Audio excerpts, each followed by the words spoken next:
sejahtera dalam kasih Tuhan Yesus Kristus. Selamat pagi. Shalom. Shalom. Kita bersyukur pagi hari ini Tuhan memberkati kita.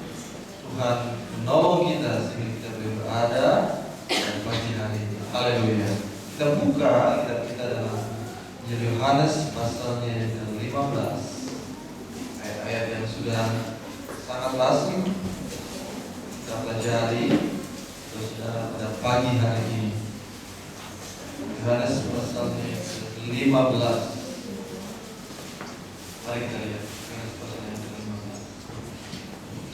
Ayat 1 sampai ayatnya yang ke-5. Kita baca berbalas-balasan.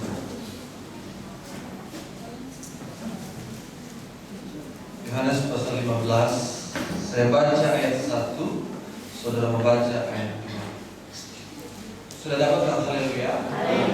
Saya baca ayat 1. Akulah pokok anggur yang benar, dan Bapa pula pengusahanya. Setiap orang yang padaku yang tidak berbuat ataupun bohongnya, setiap orang yang berbuat kebiasaan supaya ia tidak berbuat. Kamu memang sudah bersih karena firman yang telah kukatakan kepadamu.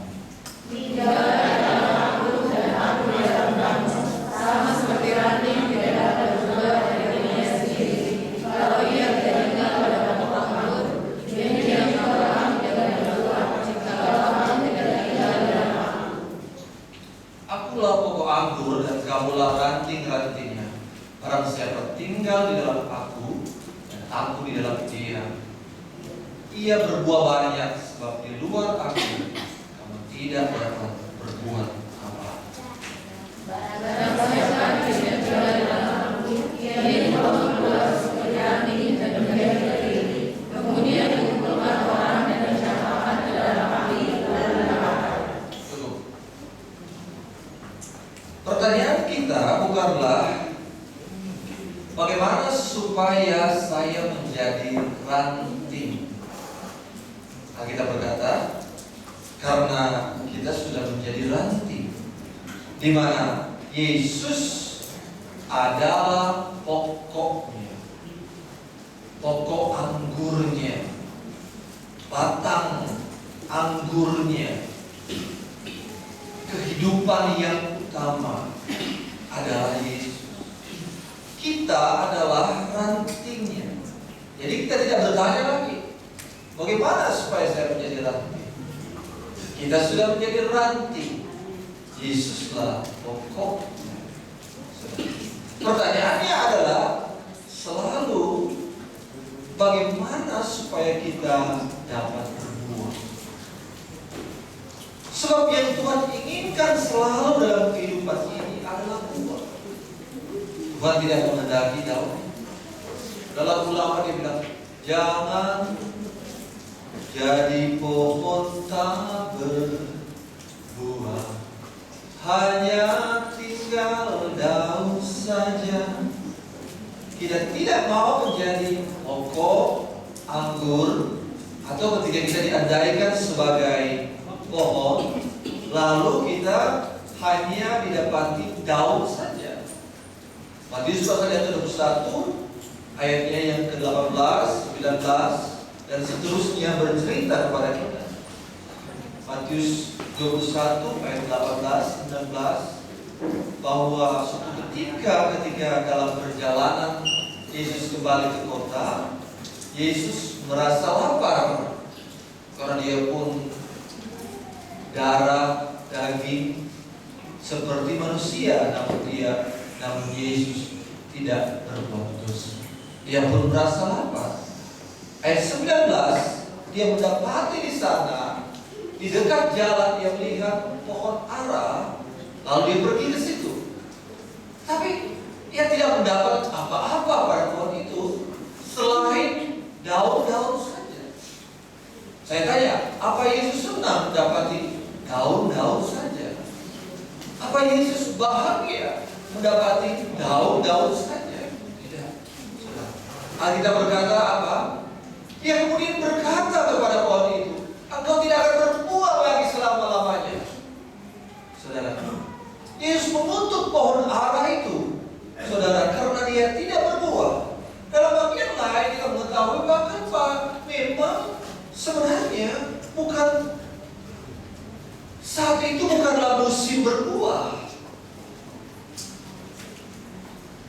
mesti berbuah pohon ara. Tapi Yesus tidak mempedulikannya. Yesus menginginkan buah.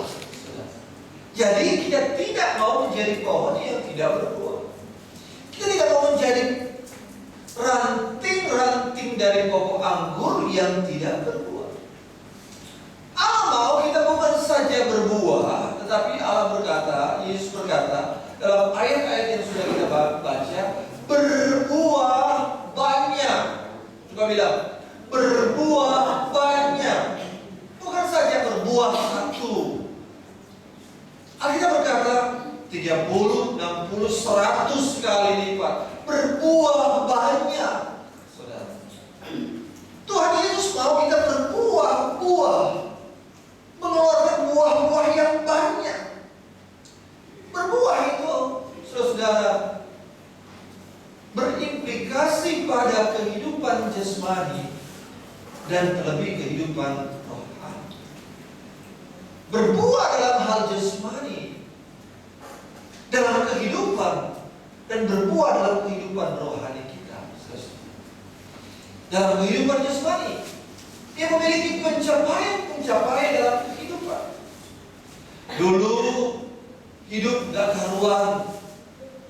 Sekarang ketika sudah di dalam Yesus, sudah lebih mapan lagi. Ada pencapaian. Saudaraku, dulu kontraktor, kontrak sana, kontrak sini, ya. Lama-lama sudah punya rumah sendiri, yang kecil. Ya puji Tuhan, berkat Tuhan, kita syukuri, saudara. Ada pencapaian. Dulu ke pasar jalan kaki, sekarang sudah punya sepeda ontel. Kemudian sudah punya sepeda motor, dan seterusnya, saudara. Dulu dia cuma lulusan S1, S-nya hanya satu, SD, sekolah dasar. Sekarang anak-anaknya sarjana. Ada pencapaian dalam kehidupan keluarganya, saudara-saudara, dalam kehidupan rohani. Dulu tidak punya kerjaan, sekarang sudah punya kerjaan. Dulu tidak punya usaha yang tetap, sekarang sudah punya usaha yang tetap. Puji Tuhan, ada pencapaian. Seorang anak muda merantau dari Manado ke Jakarta. Kemudian dengan senang hati dia telepon orang tuanya setelah beberapa waktu. Dia bilang, "Mak, aku sudah berhasil di Jakarta." "Bagaimana kau berhasil, nak?" "Saya sudah buka toko." "Wah, ya, sudah buka toko di Jakarta ini," katanya. "Wah, hebat betul. Apa toko itu? Pokoknya serba ada, Mak." "Ah, hebat sekali kau ya. Di mana kau buka toko itu?" Kata dia, bahasa Manado, di muka dada. Ya. Muka dada itu muka depan, di depan dada. Ternyata yang dia maksud apa itu?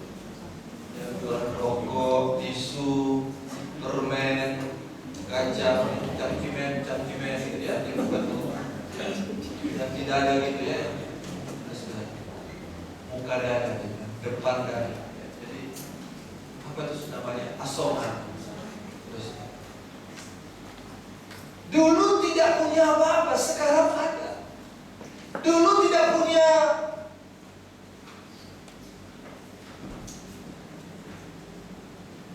pendidikan, sekarang anak-anaknya sarjana. Ada pencapaian dalam kehidupan ini. Tuhan menginginkan itu. Tuhan senang melihat kita berbuah, saudara. Melihat anak-anaknya berbuah.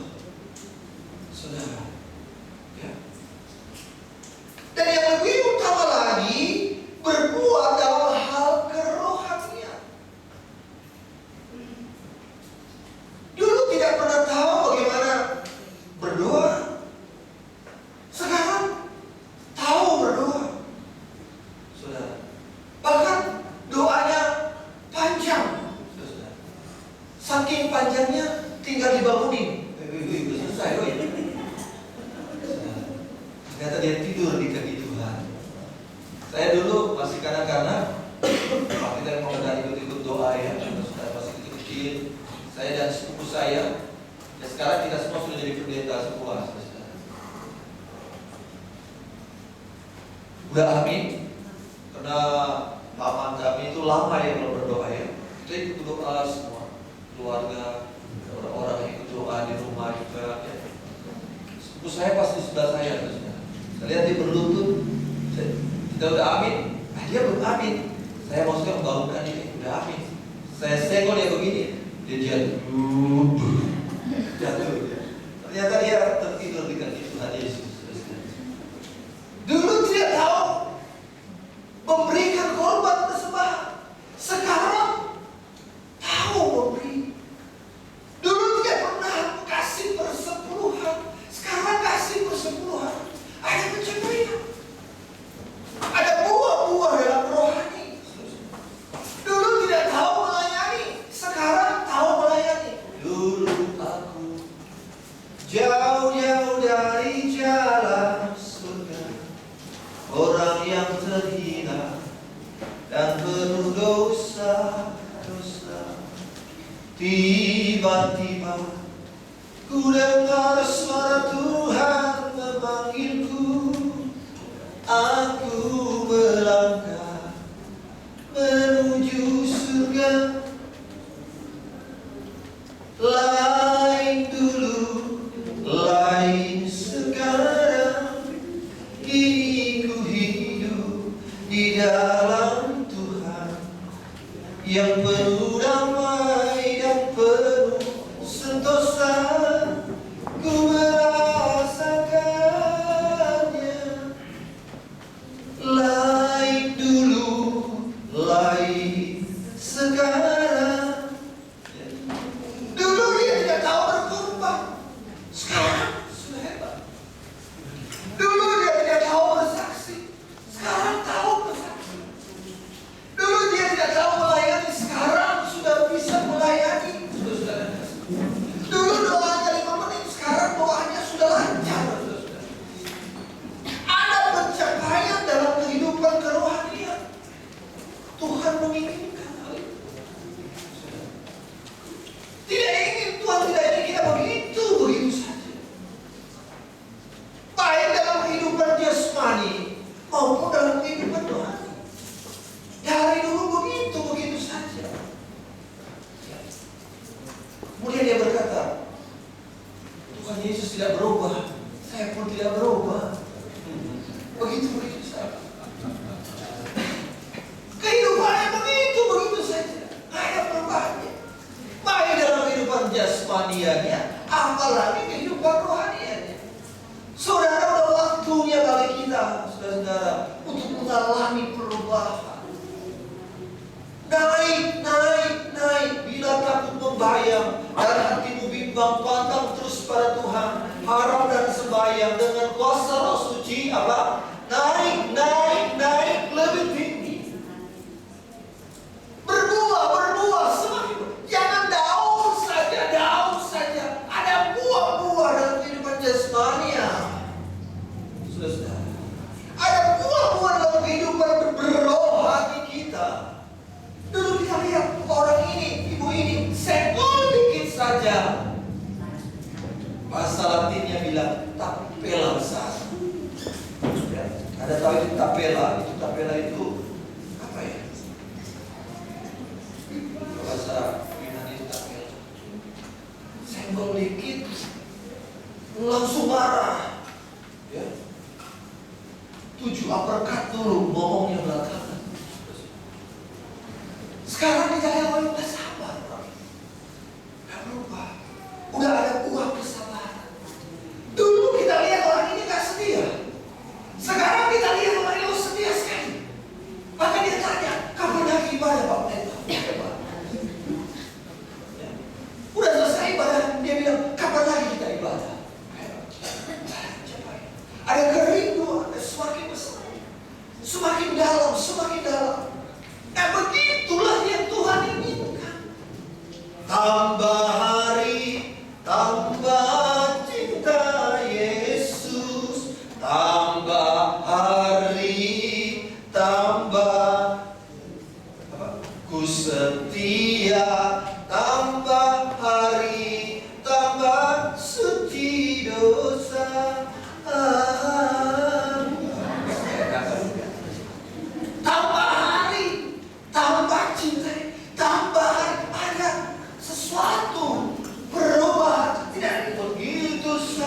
begitu saja itu bunga plastik. Begitu saja, begitu itu pohon plastik. Saudara kasih. Ya. Teman saya dulu saya ingat di GBC Jember Bible College. Ya, ada gereja pusat di Jember itu, saudara kasih. Teman saya ini orang Papua, saudara kasih. Apa kepala guru kami itu, rektor kami, ya, jadi gembala. Itu dia bilang, kamu orang Papua ya, pengertiannya teman kami. Kamu siram seluruh kembang-kembang. Ya, setiap pagi kamu siram kembang. Itu dia siram kembang dari kembang kiri sampai kembang plastik dia siram juga, saudara-saudara. Nah, kita kalau ingat itu kita geli juga, saudara. Kembang begini dia siram semua, saudara. Kembang plastik mau siram berapa kali pun begitu aja, saudara. Ya. Jangan jadi tanaman plastik. Kita ini tanaman Allah, saudara. Harus mengeluarkan buah. Dalam kehidupan jasmani ada kelihatan buahnya. Benar, dia ini lalu. Dalam kehidupan rohani ada kelihatan. Oh, ini benar ini orang ini. Oh, yang begitu saya bagaimana? Keberhasilan dalam dunia jasmani itu kadang-kala tergantung juga pada keberhasilan dalam dunia rohani. Saudara, kalau kau mantap dalam kehidupan rohani, saudara, ini berakibat langsung pada kehidupan jasmani. Makanya ayat 5 dia berkata apa? Kalau kita lihat Yohanes pasal 15 ayat yang kelima, bagaimana supaya kita mengalami keberhasilan dalam hal itu? Ayat 5 dia berkata, akulah pokok anggur dan kamulah ranting-rantingnya. Barang siapa tinggal di dalam aku dan aku di dalam dia, ia berbuah banyak. Sebab di luar aku kamu tidak dapat berbuat apa.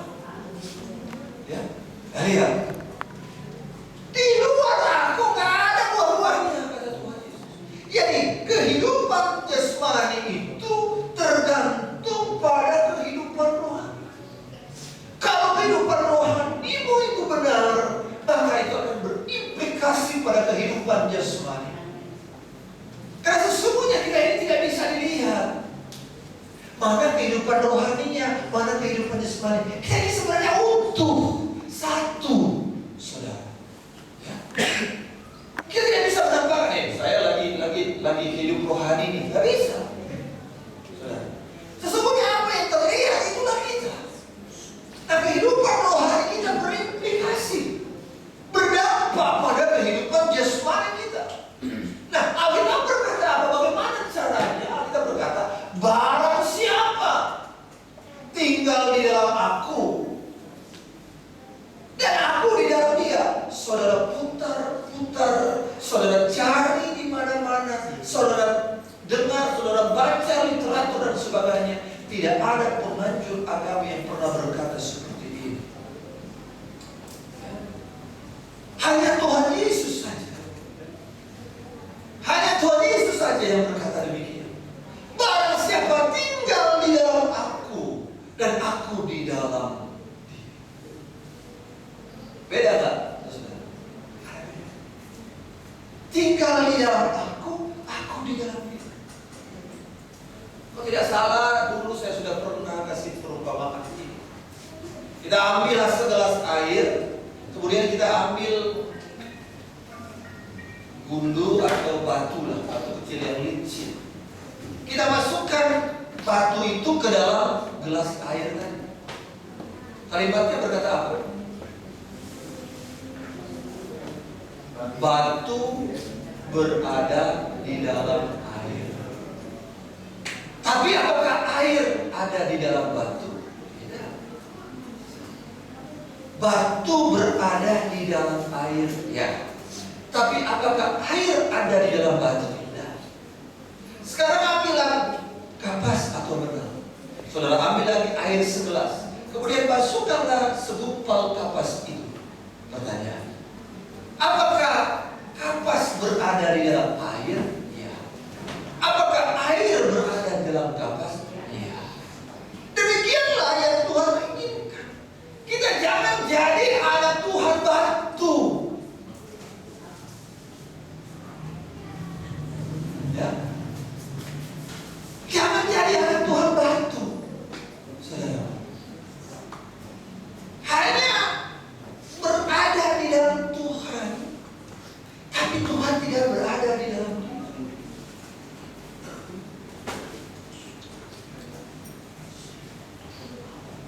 Menganggap dirinya sudah ada di dalam Tuhan. Menganggap dirinya sudah menjadi orang Kristen, tapi ternyata Tuhan tidak ada dalam dia. Inilah kehebatan orang Kristen, saudara. Inilah kehebatan anak-anak Tuhan. Inilah kehebatan orang-orang percaya. Apa itu? Tuh, kita bisa berada dalam Tuhan, dan Tuhan itu berada di dalam kita. Kita berkata ini rahasia yang tersimpan selama berabad-abad. Apakah rahasia itu? Kristus in humi. Kristus in humi bahasa Yunani itu bisa berarti Kristus ada di tengah-tengah. Juga dapat berarti Kristus ada dalam kita. Nah, inilah hebatnya anak-anak Tuhan, saudara. Kita ini menjadi anak-anak Tuhan. Kita dapat tinggal dalam Tuhan, dan Tuhan tinggal di dalam kita. Saya tinggal dalam Tuhan, dan Tuhan tinggal di dalam saya. Saudara, ini menunjukkan betapa dalamnya hubungan. Sekali lagi, dalam ayat-ayat ini apa sih yang ingin ditunjukkan oleh Tuhan? Perhatikan. Dalam ayat yang kelima ini, Tuhan ingin menunjukkan betapa dalamnya hubungan antara orang percaya, antara kita anak-anak Tuhan dengan Dia, dengan Tuhan. Dia tidak berada jauh, tetapi Tuhan itu dekat sekali dengan kita. Dia tidak berada di luar transenden, tapi Dia imannya. Kita tinggal dalam Tuhan, dan Tuhan itu tinggal di dalam saya. Banyak orang yang hanya mengidentikan diri sebagai orang Kristen, orang percaya, tetapi Tuhan tidak tinggal di dalam dia. Tuhan menginginkan kita tinggal di dalam Tuhan, dan Tuhan itu tinggal di dalam kita. Betapa dalamnya hubungan ini, saudara. Kita wajib menjaga hubungan ini sampai selama-lamanya. Yaitu bagaimana kita harus tinggal dalam Tuhan, dan Tuhan itu tinggal dalam kita. Bagaimana caranya? Baca firman selalu, ibadah dengan setia, doa dengan sungguh-sungguh, hidup di dalam Tuhan benar-benar. Ini rahasia. Ini kebenaran firman Tuhan, saudara. Supaya apa? Supaya kita dapat berbuah-buah. Tuhan berkata, barang siapa tinggal dalam. Jadi kita wajib menjaga hubungan ini, hubungan yang begitu mendalam ini dengan Tuhan. Dengan doa kita menjaga hubungan. Doa bukan sekedar kita meminta kepada Tuhan. Doa bukan sekedar kita memohon kepada Tuhan, tetapi doa sebenarnya menandakan hubungan kita, begitu dekatnya kita dengan Tuhan. Abraham, minggu kemarin kita membaca bagaimana kita belajar bagaimana Abraham dia berdoa kepada Tuhan sebagai seorang sahabat. Dia memintakan pengampunan untuk kota Sodom dan Gomora. Dengan Tuhan kepada 50 orang di kota Sodom dan Gomora, apa Tuhan akan membinasakan? Tidak. Kalau ada 40 tidak, kalau ada 30 tidak, ada 20 tidak. Tuhan kalau ada 10 orang, lihat bagaimana hubungan yang dijalin antara Tuhan dengan Abraham. Saudara, doa merupakan lebih daripada sekedar permohonan, tetapi doa lebih daripada itu, yaitu suatu hubungan yang mendalam.